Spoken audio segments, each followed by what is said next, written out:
Hi everyone. Bloom bloobity blap Tano here, the internet's busiest music nerd.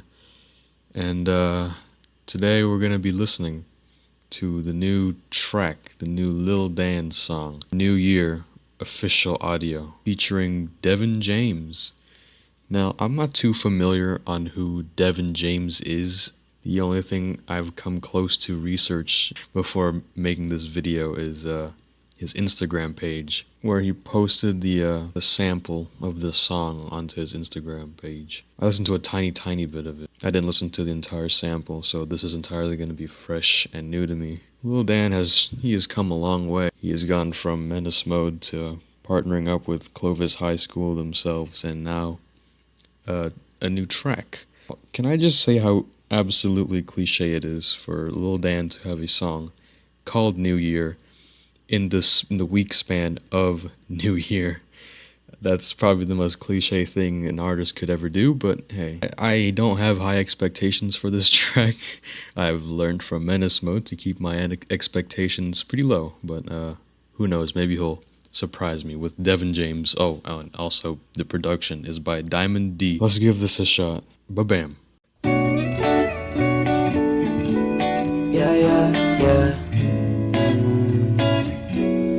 Well, that was something, to say the least. Yeah, that was a lot different than Menace Mode, and even the Clovis High School diss track, that's way different. I like where Lil Dan is going. He is experimenting. It's not very common to see people branching out this early into their career, especially a rap career. Almost sort of summer pop kind of, I hate saying this word, but summer pop vibe. There are some things that I'd like to say, like the lyrics. When Lil Dan says that he has no girl and he has no one to call his, he's getting personal, I suppose. The borderline of personal, and I think that's fine. Lets the listeners get to know Lil Dan just a tad bit. 2021, I think I broke my spine.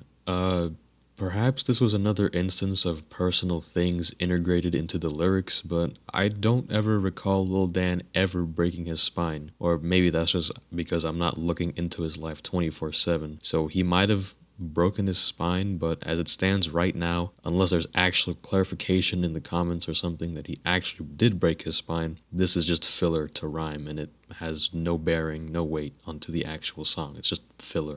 A common trend that I see in Lil Dan's songs is that he has no hook onto his choruses, and that's kind of a problem. This song has some catchy elements to it. I can just tell that instantly. The very earworm sort of beat that loops is pretty catchy. And if you want to make this song even more catchier than it already is, what you need is a catchy hook, and that is something that's missing in every single one of Lil Dan's songs. If this is his style, if he doesn't want to write hooks, then that's fine. That's his style choice. Unique style choice, I suppose. It's definitely a jarring sort of turn when you get from verse to the chorus with no actual indication of any hooks. It's very jarring, to say the least. Got a lot of things on my plate. He previously said that things were going to be great in his lyrics.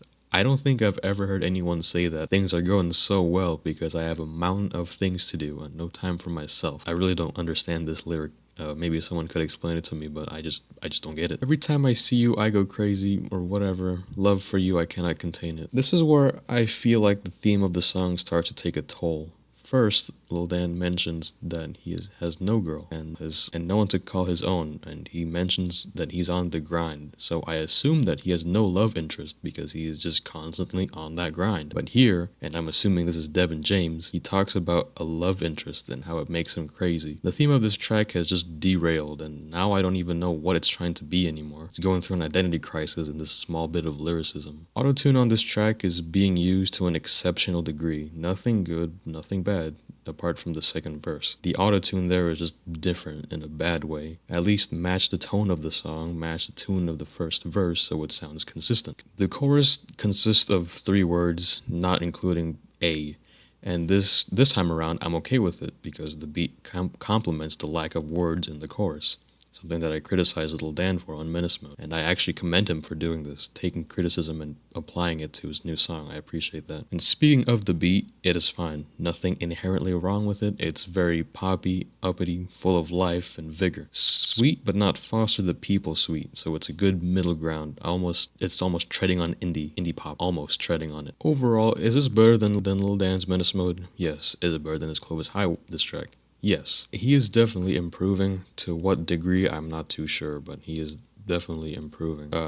That's all I have to say, and the reason why I'm not making this such a big review like I did on Menace Mode is because I'm only going to do that for bigger projects. Now, you can say that this is a big project, however, if he was to work on something momentous like an album, I would do it in the review of that style. However, this is a first impression. I am going into this completely blind, and that is all my first thoughts on it. So, here's the news source: Squidward Tano, Lil Dan, Devin James, New Year, produced by Diamond D, forever.